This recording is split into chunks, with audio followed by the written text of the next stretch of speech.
నమస్కారం అండి అందరికీ. అందరూ ఎలా ఉన్నారు? నేనైతే చాలా బాగున్నానండి. ఈ సమ్మర్ సీజన్‌లో గుత్తి వంకాయ కర్రీ ప్రిపేర్ చేసి మార్నింగ్ చేస్తే ఈవినింగ్ వరకు స్పాయిల్ అయిపోతుందని బాధపడుతున్నారా? అయితే ఈ వీడియో మీకోసమనే ముందుగానే ఒక 10-15 గార్లిక్ పాట్స్ అండ్ టొమాటోస్ తీసుకొని ఆయిల్‌లో బాగా మగ్గనివ్వండి. అలా మగ్గిన తర్వాత చల్లార్చుకొని దాన్ని మిక్సీలో వేసేసి ఫైన్ పేస్ట్ కింద చేసేసుకోండి. ఆ తర్వాత ఒక బాండీ తీసుకొని అందులో ఆవాలు, జీలకర్ర, ఎండుమిర్చి, కరివేపాకు, onions, ginger garlic paste, salt, పసుపు వేసేసి బాగా ఫ్రై చేసేసుకోండి.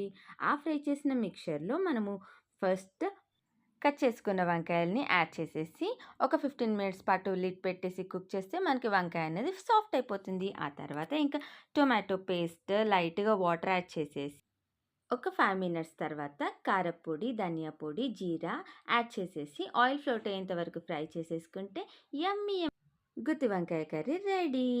నా రెసిపీ కనుక మీకు నచ్చినట్టయితే సబ్స్క్రైబ్ చేసుకోవచ్చు కదా! నా వీడియో చూసినందుకు ధన్యవాదాలు.